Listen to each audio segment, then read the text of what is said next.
Bom dia, boa tarde ou boa noite, dependendo do horário que vocês estejam assistindo esse vídeo. Então, o assunto é dilatação térmica, né?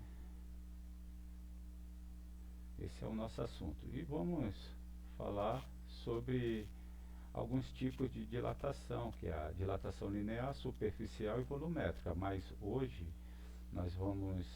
eu vou explicar sobre a dilatação térmica e depois... Não. Espera um pouquinho, já está gravando. Ok. Volta. Bom dia, boa tarde ou boa noite, dependendo do horário que vocês estejam vendo esse vídeo. Então, o assunto é sobre dilatação térmica. A dilatação térmica, ela se dá nos sólidos, nos líquidos e no gasoso, tá? Aqui eu estou apresentando uma dilatação. Dentro desse recipiente tenho partículas, e são partículas gasosas. Conforme aumentamos a temperatura, colocando, observa, elas estão juntinhas, aí de repente observa que ali em cima tem um termômetro, e os gases nós medimos em Kelvin. Então sempre quando for para medir substâncias gasosas, utiliza o Kelvin. Está em 9 Kelvins ali, agora nesse momento. Então quando acendemos o fogo,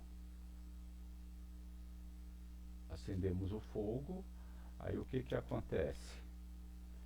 Acontece que esse fogo vai transmitir o quê?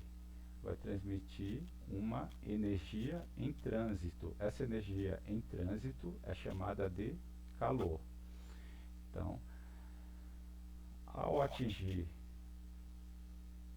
o recipiente, o que ocorreu? Ocorreu uma agitação entre as moléculas. O que aconteceu com essas moléculas? Elas aumentaram a velocidade dentro do recipiente. Elas também estão colidindo entre elas, né? Observa, ó, uma batendo na outra, colidindo na borda do recipiente. Olha lá, a temperatura, ó, 150 graus Kelvin lá em cima, eu estava em 9, aí quanto mais nós aumentamos, mais as moléculas se agitam. Aqui eu diminuí a temperatura agora colocando gelo.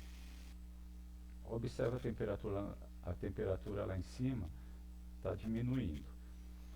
A agitação das moléculas, dessas partículas, elas também estão diminuindo. Está diminuindo a colisão, está diminuindo a agitação, e a tendência é essas partículas elas voltarem para o seu estado de origem, né?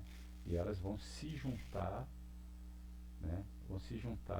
Novamente, todas juntas novamente. Então isso aí é a contração. Ocorreu uma contração aí agora, todas juntinhas, né?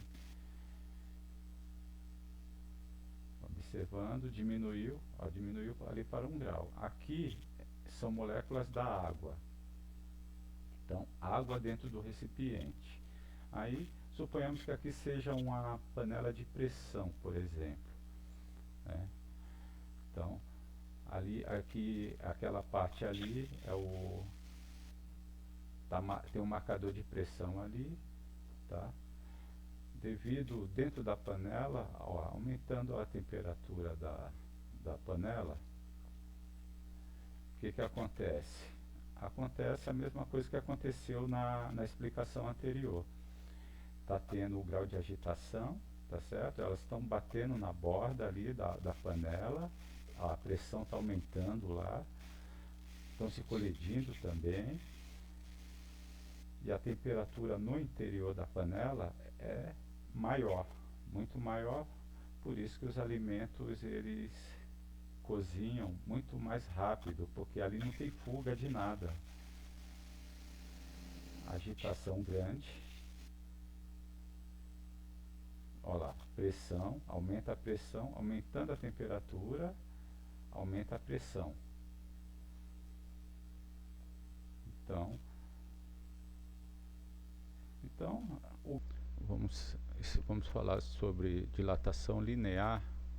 Isso aqui é um exemplo de dilatação linear. Devido ao comprimento, né, desse sólido, que é os trilhos do trem, ser de uma dimensão grande, também ocorre uma grande dilatação, né? Então, essa dilatação ocorre devido ao aumento da temperatura. Lembra lá no exemplo que as moléculas, elas estão equilibradas juntinhas. Quando elas sofrem o aumento da temperatura, ou seja, a variação de uma temperatura, aí ocorre essa dilatação, esse aumento, né, do trilho. Aí o trem pode descarrilhar devido ao trilho ter sofrido esse aumento de calor, e assim a temperatura de suas moléculas aumentaram, o grau de agitação entre elas também aumentaram, a velocidade entre elas também aumentaram, e aí ocorreu do aumento das suas dimensões.